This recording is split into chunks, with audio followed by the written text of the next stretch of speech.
حي على الفلاح۔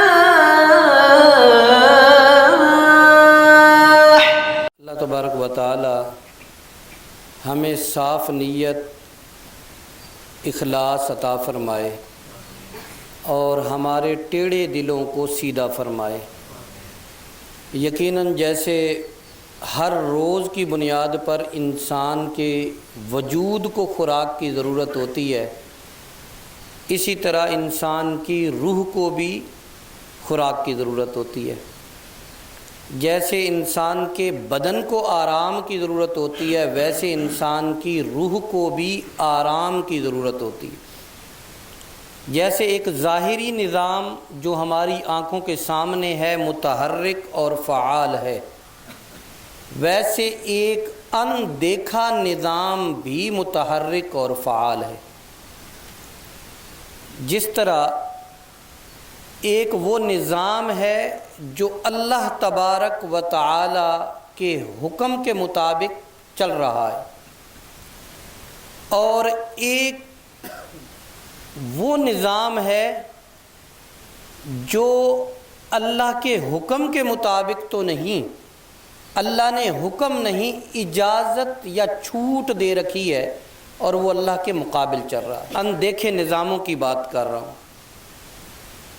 تو پچھلے اتوار کو میں نے آپ کے سامنے نظر بد پر گفتگو کی تھی، اور رسول اللہ صلی اللہ علیہ وسلم کی مبارک احادیث کے مطابق آپ کے سامنے نظر بد کا ذکر کیا تھا۔ اس مرتبہ جادو کے متعلق مختصر سی گفتگو کا ارادہ ہے۔ اللہ تبارک و تعالی ہمیں ان تمام بیماریوں سے بچائے جو نظر آتی ہیں، اور ان تمام بیماریوں سے بھی اللہ تبارک و تعالی بچائے جو نظر نہیں آتی۔ جادو بنیادی طور پہ کیا ہے؟ یہ جو میں نے کہا اندیکھا، مثال کے طور پہ بارش کا جو نظام ہے یہ فرشتوں کے ذمے ہے۔ بارش نظر آتی ہے، فرشتے نظر نہیں آتے۔ ہوا، اللہ نے ہوا کا نظام بنا رکھا ہے، لیکن ہوا کو چلانے کے لیے اللہ نے فرشتے مقرر فرما رکھے۔ ہوا محسوس ہوتی ہے، وہ فرشتے محسوس نہیں ہوتے۔ کل اللہ کے یہ جو نظام ہے، اس میں اللہ نے اپنے آفاقی سسٹم پر فرشتوں کو مقرر فرما رکھا ہے۔ اسی طرح اللہ کے مقابلے میں شیطان نے بھی اپنے چیلوں کو مقرر کر رکھا ہے۔ جہاں جہاں بندگان خدا حرکت میں آتے ہیں، وہاں وہاں شیطان کے چیلے بھی حرکت میں آتے ہیں۔ جب آپ اللہ کو راضی کرتے ہیں تو اللہ اپنی رضا کی بدولت جو عطا کیا ہے اس سے زیادہ عطا فرماتے ہیں۔ گھر ہے، اولاد ہے، کھانا پینا ہے، زندگی ہے، اور اللہ کو راضی کیا، ایک نیکی کی تو 10 ملی، گناہ اس کے بدلے معاف ہوئے، تو اللہ دے رہا ہے۔ اسی طرح جب شیطان کے چیلے شیطان کو خوش کرتے ہیں تو شیطان انہیں دیتا ہے۔ تو وہ اپنے اہداف لے کر شیطان کو خوش کرنے کے راستے اپناتے ہیں۔ مثال کے طور پہ میں نے 4 رکعت نماز نفل پڑھی کہ یا اللہ میرا یہ کام ہو جائے، اور دل میں سوچا کہ ربا یہ کام ہو گیا تو 10 رکعت اور پڑھوں گا۔ اب یہ جو عمل ہے، 4 رکعت پہلے والا، 4 رکعت بعد والا، اس کے ضرور بالضرور اللہ نے اس پر نتیجہ عطا فرمانا ہے، وہ نظر آئے یا نظر نہ آئے۔ شیطان، اس کے چیلے اسی طرح اللہ کی مخالفت کے امور سر انجام دیتے ہیں۔ مسجد سب سے زیادہ پاکیزگی کا گھر ہے، یہاں اللہ کی رضا سب سے زیادہ ملتی ہے۔ زمین پر سب سے زیادہ زمین کا وہ ٹکڑا جو اللہ کو محبوب ہوتا ہے وہ مساجد ہیں۔ مساجد جنت کے ٹکڑے ہیں، اللہ ان پہ خوش ہوتا ہے۔ شیطان ان چیزوں پہ خوش ہوتا ہے جہاں غلاظت زیادہ ہو۔ تو کچھ شیطان کے چیلے، آپ تو ہمارے لوگ تو جاتے ہیں نا کہ فلاں گئے ہیں فقیر کے پاس، فلاں پیر کے پاس، اس نے قرآن کا تویز بنا کے دیا ہے، لکھ کے دیا ہے۔ اچھا وہ بظاہر بھی آپ کو نظر آ رہا ہوتا ہے کہ شریعت کے مطابق نہیں ہے، نہ تو اس کی داڑھی ہے، بھنگ پیتا ہے، چرس پیتا ہے، تویز وہ لکھ رہا ہے، پہلی غلاظت تو اس کی واضح ہے۔ اب وہ جو تویز لکھتے ہیں اور کام بھی ہو جاتا ہے، اب کہتے ہیں وہ پہنچی ہوئی سرکار ہے، ہوتا ہے؟ ایسے نہیں ہوتا، کوئی پہنچا ہوا نہیں ہوتا۔ وہ قرآن لکھتا ہے لیکن نعوذ باللہ من ذالک، اللہ معاف کرے، چھوٹے پیشاب کے ساتھ لکھتے ہیں۔ اس سے شیطان خوش ہوتا ہے، اور پھر شیطان ان کے کام کو، اب بظاہر دیکھنے والا کہے گا کہ قرآن لکھا ہوا ہے، بظاہر دیکھنے والا کہے گا کہ قرآن لکھا ہوا ہے۔ حتیٰ کہ جادوگروں کی ایک نسل ایسی ہے جو قرآن مجید کے چھوٹے بالکل معمولی نسخوں کو اپنے جوتوں کے نیچے باندھ کے رکھتے ہیں، اور ان کے ضرور کام ہوتے ہیں، ان کے سارے کام ہوتے ہیں۔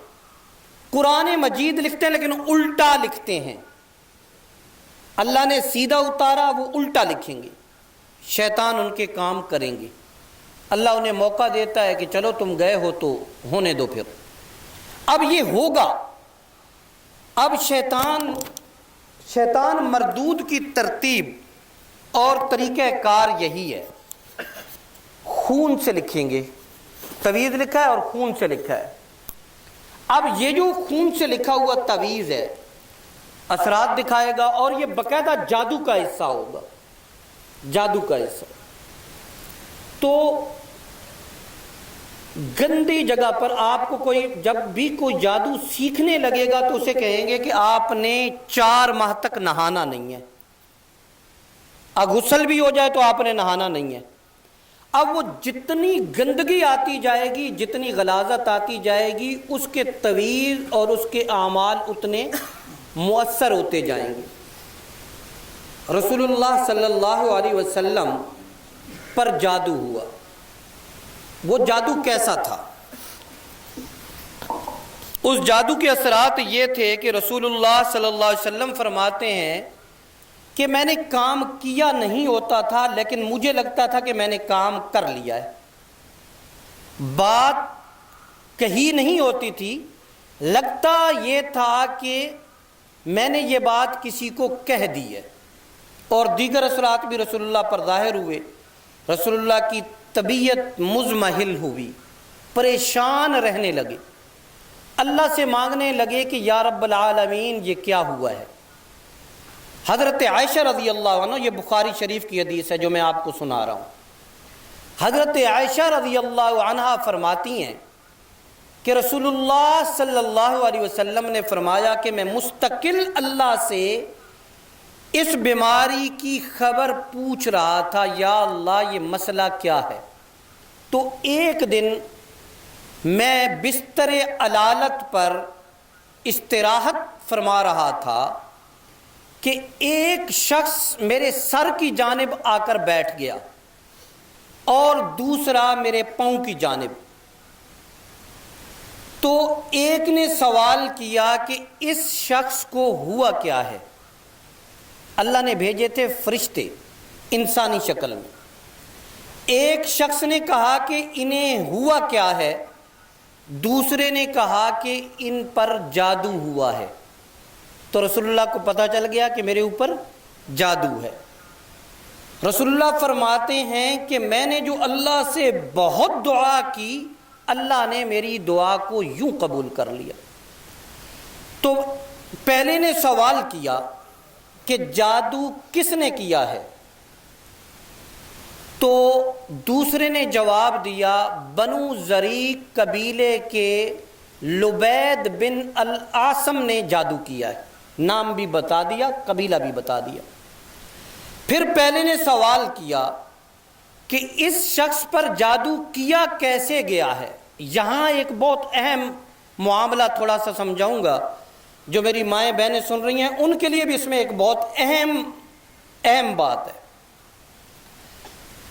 پوچھا گیا کہ جادو کیا کیسے گیا ہے، کس چیز پر جادو ہوا ہے، تو دوسرے نے جواب دیا جو فرشتہ ہی تھا، کہا کہ کنگھی پر اور سر کے بالوں پر اور کھجور کے نر خوشے پر فلاں کنویں میں یہ جادو کر کے پھینک دیا گیا ہے۔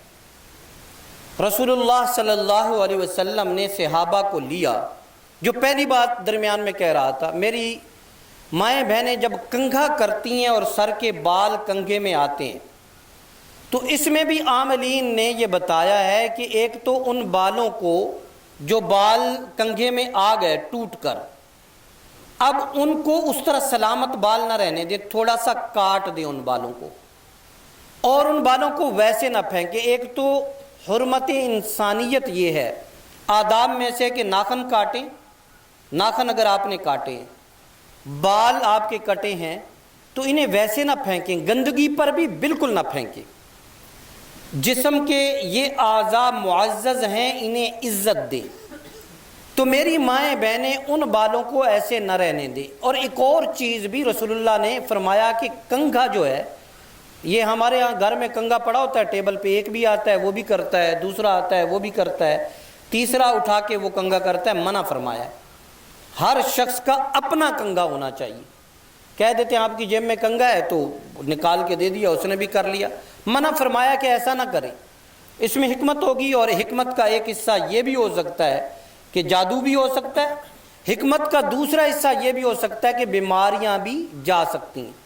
حالانکہ جھوٹا پانی پینے کو شفا قرار دیا گیا ہے، لیکن کنگھے سے منع کیا گیا ہے۔ رسول اللہ کی اپنی حکمت ہے، رسول اللہ حکمت کو سب سے بہترین جانتے ہیں۔ تو کہا گیا کہ فلاں کنویں میں جادو کیا گیا ہے۔ رسول اللہ صلی اللہ علیہ وسلم فرماتے ہیں کہ ہم گئے، اس کنویں میں دیکھا تو پانی ایسے تھا جیسے مہندی گھول دی گئی ہو۔ مہندی گھول دی جائے تو رنگ کیسا ہو جائے گا؟ سرخ ہوگا نا۔ ہاتھوں پہ مہندی لگتی ہے تو، یا مہندی کا پانی پڑا ہو، آپ گھروں میں عورتیں مہندی لگاتی ہیں تو سرخ ہوتا ہے۔ تو رسول اللہ فرماتے ہیں کہ پانی کنویں کا ایسے لگ رہا تھا کہ یہ پانی مہندی گھول دی گئی ہو۔ پھر آگے دو مختلف روایات، ایک یہ کہ رسول اللہ نے اسے اسی حال میں چھوڑ دیا، دوسری روایت یہ ہے کہ اسے نکالا گیا۔ وہ جو گریں تھیں، ہر گرہ کو کھولتے ہوئے رسول اللہ نے فرمایا اس وقت سورۃ الناس اور سورۃ الفلق اتر چکی تھی، اللہ تعالیٰ نے اسی جادو پر سورۃ فلق اور سورۃ الناس اتار دی تھی۔ اب ہر گرہ کو رسول اللہ نے فرمایا کھولتے جائیں، ہر گرہ کھولتے جائیں، اور اس پر سورۃ الناس اور سورۃ فلق پڑھ کے دم کرتے جائیں۔ تو یوں رسول اللہ فرماتے ہیں جب میں اس کنویں سے پلٹا تو اللہ نے میرے سارے جادو کو ختم کر دیا، سارے جادو کے اثرات میرے اوپر سے ختم ہو گئے۔ اب ایک بات تو صاف ظاہر اور ثابت ہو گئی کہ یہ جادو تھا، اور جادو حق ہے۔ جادو کیا ہے؟ حق ہے۔ کئی لوگ کہتے ہیں جی وہم ہے، بس ایسے ہی بنا رکھا ہے، جادو بالکل حق ہے۔ اب جادو بھی جب ہو جاتا ہے تو سب سے پہلے سوال یہ ہونا شروع ہو جاتا ہے کہ جی کیا کس نے ہے؟ جادو چھوڑو، کیا کس نے ہے؟ یہ غلط رویہ ہے، یہ غلط رویہ ہے۔ اور کچھ لوگ کہہ دیتے ہیں کہ فلاں نے کی ہے۔ اب اس پہ بھی دو مختلف باتیں ہیں۔ ہمارے ہاں جا کر ہاتھ دکھاتے ہیں کہ ہاتھ کی لکیریں دیکھ کر بتاؤ کہ رزق کتنا ہے، دولت کتنی ہے، شادیاں کتنی ہیں، مال و متاع کتنا ہے۔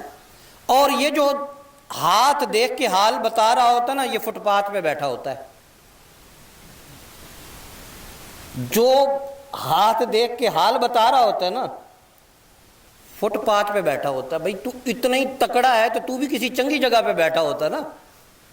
اپنی حالت یہ ہے۔ تو کوئی ایک منچلا سا تھا، اس نے کہا میرا ہاتھ دیکھ، اس نے ہاتھ دیکھا، کہا کہ جناب اگلے سال جو ہے نا آپ کی قسمت کا سورج چمکنے والا ہے اور آپ کا کاروبار بڑھ جائے گا، آپ کو کروڑوں روپے آنے والے ہیں، آپ کی دولت میں اضافہ ہوگا۔ جب اس نے 10 باتیں کر لی نا تو اس دیکھنے والے نے کھینچ کے تھپڑ مارا۔ تو اب اس نے کہا یہ تھپڑ کیوں مارا ہے؟ اس نے کہا بدبختہ تو میرے اگلے سال کا حال بتا رہا ہے، تجھے تو اتنا ہی پتہ نہیں تھا کہ میں گھر سے تھپڑ کا ارادہ کر کے آیا ہوں۔ اگر تجھے اتنا ہی تو بتاتا ہے کہ سال کے بعد میرا یہ دولت بڑھنے والی ہے، یہ ہونے والا ہے، وہ ہونے والا ہے، تو میں تو گھر سے ارادہ کر کے آیا تھا کہ تیری کن پٹی آج سرخ کروں گا، تو پہلے مجھے بتاتا کہ بھئی آج تیرے ہاتھوں مجھے تھپڑ لگنے والا ہے، تیری تقدیر بعد میں بتاتا ہوں، میری تقدیر یہ ہے کہ تو مارے گا۔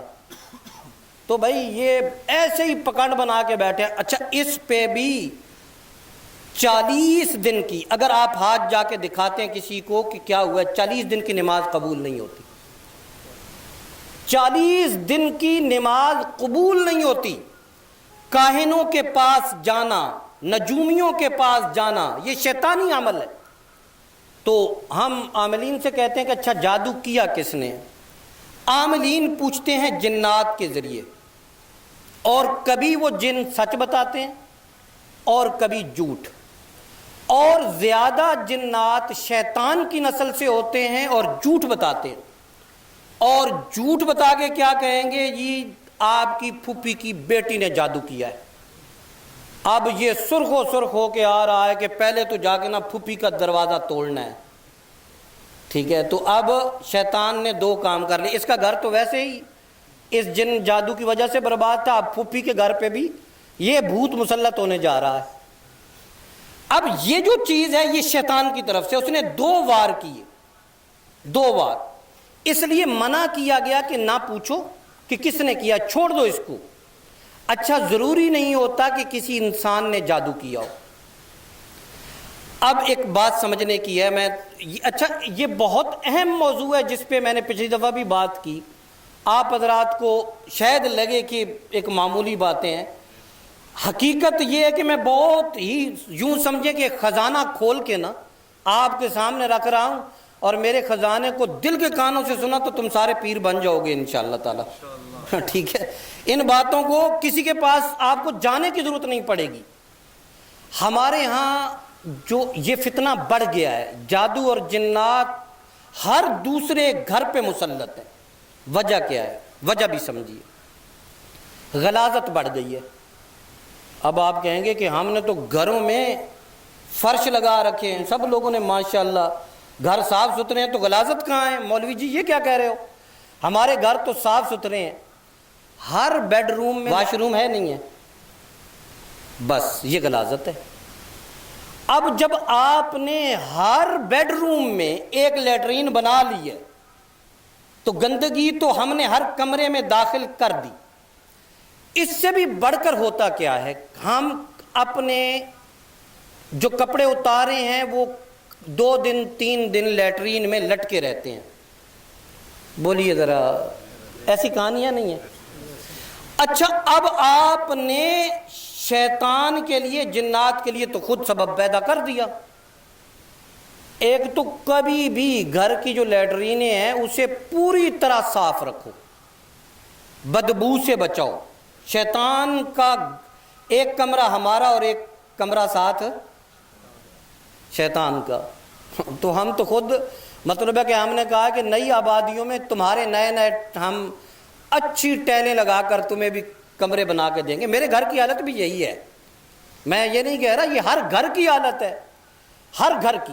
اب جب ہر گھر میں ہر بیڈ روم میں لیٹرین ہے تو جنات اور جادو کا دروازہ کھل رہا ہے۔ اچھا ایک اور غلاظت بھی ہے، وہ ٹیلی ویژن کی صورت میں، گانوں کی صورت میں، تو یہ بھی غلاظت ہے۔ تو خوراک بھی موجود ہے، رہائش بھی موجود ہے، تو پھر بھوکا کیوں نہ آئے؟ پھر بھوکا کیوں نہ آئے؟ اب جادو ہوتا ہے اس ذریعے سے، جنات آتے ہیں اس ذریعے سے۔